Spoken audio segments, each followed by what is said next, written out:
और अब बात कर लेते हैं आफत की बारिश की। मध्य प्रदेश में भारी बारिश से हालात बिगड़ते जा रहे हैं। राजधानी भोपाल समेत कई जिलों में जल भराव, डैम ओवरफ्लो और रेस्क्यू ऑपरेशन की तस्वीरें भी सामने आ रही है। भोपाल के कई इलाकों में 2 फीट तक पानी भर गया है। गुना के बमोरी इलाके में कलोरा डैम की वेस्ट बियर टूटने से खतरे की स्थिति बनी हुई है। आसपास के गांव में अलर्ट भी जारी कर सेना को तैनात कर दिया गया। वहीं उकावत गांव में नाला उफान पर है। केंद्रीय मंत्री ज्योतिरादित्य सिंधिया ने अपने संसदीय क्षेत्र गुना, अशोकनगर, शिवपुरी के नागरिकों को भरोसा दिलाया है कि प्रशासन पूरी तरह सतर्क है। उन्होंने यह भी कहा कि हम सभी आपकी सेवा में तत्पर हैं। बता दें कि राज्य के कई जिलों में स्कूलों को बंद कर दिया गया है। अशोकनगर और शिवपुरी में 80 से ज्यादा लोगों का रेस्क्यू किया गया। मुरैना में स्कूल की दीवार गिर गई। दमोह, श्योपुर और नर्मदापुरम जैसे इलाकों में भी गंभीर हालात बने हुए हैं। तो ये 4 तस्वीरें मध्य प्रदेश से आप तक पहुंचा रहे हैं। शमशाबाद, बरेली, भिंड, गुना की ये तस्वीर आप तक पहुंचा रहे हैं, जहां पर बारिश ने कहर मचाया हुआ है। भारी बारिश के चलते लोगों का जीना दुभर हो गया है।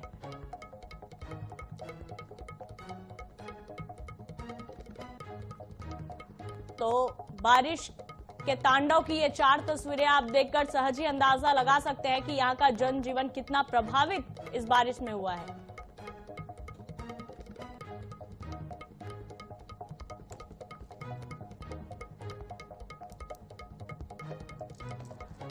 तो अलग अलग जगह से हमारे संवाददाता हमारे साथ जुड़ रहे हैं। सबसे पहले रुक कर लेते हैं जबलपुर का। फतेह सिंह हमारे साथ जुड़े हुए हैं। जिस तरह से बारिश कहर बरपा रहा है फतेह, एक समय ये था कि लग रहा था ये राहत की बारिश है, लेकिन अब ये आफत की बारिश हो गई है। किस तरह से अभी वर्तमान स्थिति, वहां पे लोगों की क्या स्थिति? जी बिल्कुल पूजा, यहाँ पर आपका कहना सही है। जो बारिश हो रही है ये वाकई आफत की बारिश कही जा सकती है, क्योंकि जबलपुर जिले में अभी इस समय कभी तेज तो कभी रिमझिम बारिश का दौर है जो वो जारी है, और लगातार जो लोग हैं वो परेशान हो रहे हैं। ताजा मामला यहाँ बरगी विधानसभा की ग्राम मुहास में सामने आया था, जहाँ का जो एक पुल है, पहले मैं आपको तस्वीरें दिखाता हूँ कि ये जो पुल है ये इस पुल के जो बारिश का पानी आ जाने के कारण ये जो पूरा मुहास गांव है एक टापू की शक्ल में तब्दील हो जाता है, और यहाँ आने वाले जो स्कूल आने वाले जो शिक्षक हैं और बच्चे हैं वो बड़ी संख्या में यहाँ पर अपने घरों में कैद हो जाते हैं और काफी परेशानियों का सामना करना पड़ता है। और अगर मजबूरी बस उन्हें आना पड़े तो वो इस रिफ्टे को पार करते हुए अपनी जान से खिलवाड़ करते भी नजर आते हैं। हमारे साथ यहाँ कुछ ग्रामीणों की तस्वीरें देख सकते हैं आप कि वो यहाँ पर सब जमा हुए हैं, क्योंकि इनको काफी परेशानी पड़ रहा है और ये अपनी बात कहने यहाँ पर जमा हुए हैं। इसके साथ ही यहाँ की जो चंद्र किरण दयानंद गोस्वामी हैं, जो कि जनपद अध्यक्ष हैं जबलपुर की, वो भी यहाँ पर पहुंची हुई हैं। हम सीधे इन्हीं ग्रामीणों से बात करते हैं। बहुत परेशानी जा रही है, क्योंकि यहाँ 1 घंटे बारिश हो जाए तो सर पुल डूब जाते हैं और बच्चों को स्कूल जाने में और सभी ग्रामवासियों को बहुत दिक्कत है, और किसी की तबीयत खराब हो जाए या कुछ भी हो जाए तो बहुत तकलीफ हो रही है। अच्छा, हालात बने हैं यहाँ पर? हमेशा से ही हालात बने हुए हैं। मात्र 1-8 घंटे बारिश हुई और पुल डूब जाते हैं। इमरजेंसी हालातों में न पुलिस आ पाती है, न एम्बुलेंस आ पाती है। कुछ 3-4 गांव के लोग आदमी छिप जाते हैं। अगर कोई बीमार हो जाए तो क्या होता है? बीमार हो जाता है तो इंतजार करना पड़ता है। न एम्बुलेंस आ पाती है, न कोई व्यवस्था हो पाती है, कहीं जा भी नहीं सकते। बिल्कुल। हमारे साथ यहाँ के जो जनपद अध्यक्ष पति हैं दयानंद गिरी गोस्वामी जी, वो भी मौजूद हैं। हम उनसे जानते हैं, भाई साहब आपके गाँव का बहुत गंभीर है, और ये आज की मांग नहीं है, विगत वर्षों की मांग नहीं है, ये सदियों की मांग है और बहुत परेशानी में है ये पूरा गांव।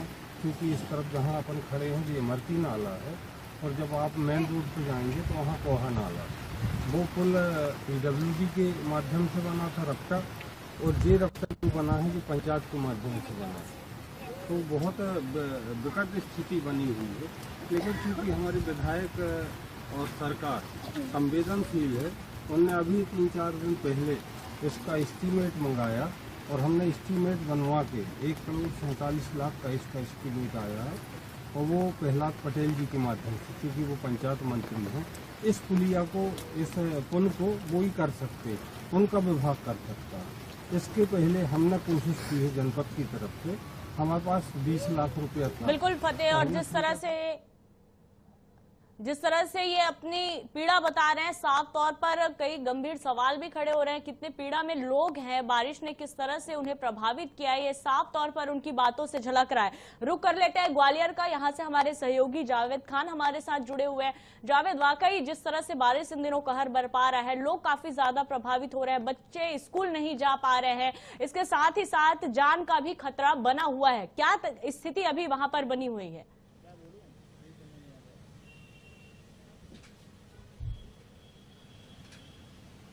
जावेद सुन पा रहे हैं? बड़ी बात है जी। ग्वालियर की बात की जा रही है तो ग्वालियर चंबल संभाग में जो ग्वालियर चंबल संभाग के 8 जिलों में बारिश और बाढ़ का प्रकोप है। और सबसे बड़ी बात है जी, ग्वालियर की बात की जा रही है तो ग्वालियर चंबल संभाग में जो बाढ़ का प्रकोप जैसी स्थिति बन गई है, अतिवृष्टि के कारण लगातार माहौल खराब होता जा रहा है। और सबसे बड़ी बात है कि ग्वालियर चंबल संभाग के भिंड, शिवपुरी और गुना में बाढ़ का अलर्ट जारी किया गया है। और सबसे बड़ी बात है, लगातार बारिश और रुक रुक कर जो बारिश हो रही है उसमें जल भराव एक बहुत बड़ी समस्या हो गया है। मेरे साथ कुछ लोग मौजूद हैं, जानने की कोशिश करते हैं। सर, अभी जो हालात हैं, लगातार ऐसी बारिश देखी आपने पहले कभी? नहीं, लगातार मैंने 25-30 साल से ये स्थिति देखी नहीं है और बहुत विकराल रूप लेता जा रहा है जल भराव। अभी रिसेंटली देखिए, हम जहाँ पर रहते हैं गणेश कॉम्प्लेक्स चेतकपुरी के पास में, उस कॉम्प्लेक्स में वो बिल्कुल गिराव की स्थिति पे है, बिल्कुल पानी की वजह से। यहाँ का प्रशासन, यहाँ के सांसद, यहाँ के विधायक, कोई भी उस पर कई बार कार्रवाई के लिए बोला गया, परंतु कोई भी उस पर कार्रवाई करने के लिए नहीं है और कभी भी ये पूरा कॉम्प्लेक्स गिर सकता है। तो ये स्थिति है और अलग अलग क्षेत्र में जल भराव भी है। ग्रामीण क्षेत्र में आप रोज अप डाउन करते हो यहाँ से, तो किस तरह के माहौल देखने को मिल रहा है? भिंड में, दतिया में किस तरह के हालात हैं? सर, हालात तो बहुत ज़्यादा क्रिटिकल हैं। आप अगर देखा जाए तो अब आप ग्वालियर से आप झांसी से अगर दतिया के लिए आप आएंगे तो रास्ते में जितने भी गांव पड़ते हैं, आप सिंध नदी को देख लीजिए। सिंध नदी का जो कि जल स्तर है वो काफ़ी उठ गया है और मतलब रेड क्रॉस कर गया है वो। और पानी मतलब इस तरीके से, मतलब पानी की अगर अतिवृष्टि होती रही तो आगे चल के बाढ़ की संभावना पूरी तरीके से निश्चित है। एक आध गांव जरूर आराम से डूबेगा सर। गांव डूबेंगे। और सबसे बड़ी बात है, ग्वालियर चंबल संभाग की बात की जा रही है तो ग्वालियर में आज भी कलेक्टर ने छुट्टी घोषित कर दी है। पिछले 28 तारीख को भी छुट्टी घोषित की गई थी।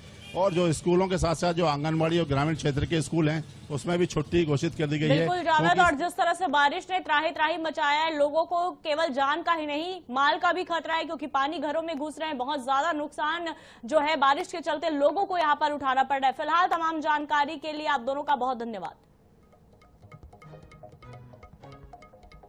तो देखिए किस तरह से यहाँ बारिश ने त्राही त्राही मचा कर रखी, और इसी तरह से अगर बारिश लगातार गिरती रही तो ये वो दिन भी दूर नहीं कि बाढ़ जैसे हालात यहाँ पर निर्मित हो जाएंगे। लोगों को काफी ज्यादा परेशानियों का सामना इन दिनों करना पड़ा, और साथ ही साथ इस बारिश ने शासन प्रशासन के जो दावे हैं उसकी भी पोल खोल कर रख दी है।